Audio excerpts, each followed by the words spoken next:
আসসালামু আলাইকুম ওয়া রাহমাতুল্লাহি ওয়া বারাকাতুহু। সম্মানিত দেশবাসী, আমি cancer specialist doctor SM. Sarwar. বিশেষ করে আপনাদেরকে আজকে পরিচয় করে দিচ্ছি একজন ক্যান্সার রোগী যিনি কয় মাস চিকিৎসা করছেন আপনি?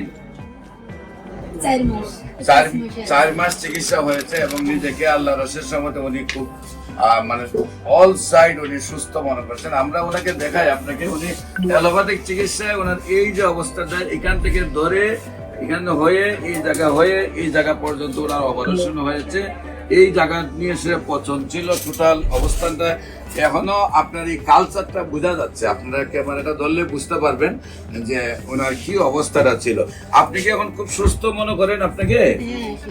আচ্ছা, আপনার নাম কি? কি নাম বললেন? রেখা দেবনাথ। আপনার উনি কি হন? হাজবেন্ড। আপনার নাম কি? সন্তোষ। আপনার স্ত্রী? আপনার স্ত্রীর নাম হলো কি? রেখা। আপনাদের গ্রাম কোনটা? গ্রামের নাম কি? গ্রামের নাম বেতিকুলা। Post office? বাজিয়া। বাজিয়া থানা? হ্যাঁ, কেশবপুর। জেলা যশোর। আপনার ওয়াইফের কিভাবে অসুস্থ হন এবং কিভাবে সুস্থ হয়েছেন একটু আপনি বলেন। এখানে একটা ওষুধ মতন হয়েছিল, পোটালের মতন।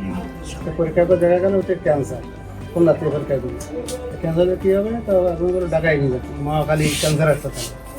মহাকালী ক্যান্সার হাসপাতালে নিয়ে গেলাম, সেখানে তো অপারেশন করলাম। অপারেশন করলে ওরা ট্রান্সফার করে ঢাকা মেডিকেল পাঠিয়ে দিলে দিদি, ওরা বললো অপারেশন সাকসেসফুল হয়নি, অপারেশন আবার করতে হবে। আমরা প্রথম ঢাকাতে আসছেন, আপনার এলাকা থেকে পাঠাইছে ক্যান্সার হসপিটাল মনে, সেখান থেকে আপনার পাঠাইছিল ঢাকা মেডিকেল এবং এখানে চিকিৎসা করে অপারেশন করে সাকসেস হন নাই। 2বার করছেন অপারেশন, তাও সাকসেস হয়। আচ্ছা, আপনার অ্যালোপ্যাথিকে আমার এখানে আসার আগে কত টাকা খরচ হয়েছে আপনার? 5-7 লাখ করে দিয়ে কয় মাসে? প্রায় 5 থেকে 7 লাখ টাকা আপনার খরচ হয়ে গেছে। তারপরে আপনি আমার ভিডিও দেখে আমার কাছে চলে আসছেন। আসার পরে কয় মাস চিকিৎসা হলো? 4 মাস চিকিৎসা। এখন রোগীর কি অবস্থা? এখন অবস্থা খাতি পারতো না, খাতু পাচ্ছি, দাদা খুবই বাড়িয়েছে। এখন কি আপনি সম্পূর্ণ সুস্থ? আল্লাহর রহমতে উনি সম্পূর্ণ সুস্থ রয়েছেন, নিজেকে দাবি করতেছেন।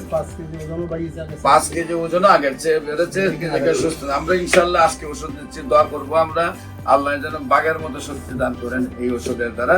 এবং দেশবাসীর কাছে আমরা দোয়া চাই, উনি যেহেতু সুস্থ হয়েছেন, উনি যেন আজীবন সুস্থ থাকেন, উনাকে যেন ক্যান্সারটা রিটার্ন না আসে। আপনারা দেশবাসী যারা ভিডিওটা দেখেন সবাই তার জন্য দোয়া করেন। যে কোনো প্রয়োজনে স্ক্রিনে দেওয়া নম্বরে যোগাযোগ করার জন্য আহ্বান জানিয়ে শেষ করছি। এবং ওই রোগীর জন্য যিনি মরণবিধি ক্যান্সার থেকে মুক্তি লাভ করেছেন তার জন্য দোয়া চেয়ে শেষ করছি। সবাইকে ধন্যবাদ। আসসালামু আলাইকুম ওয়া রাহমাতুল্লাহি ওয়া বারাকাতুহু।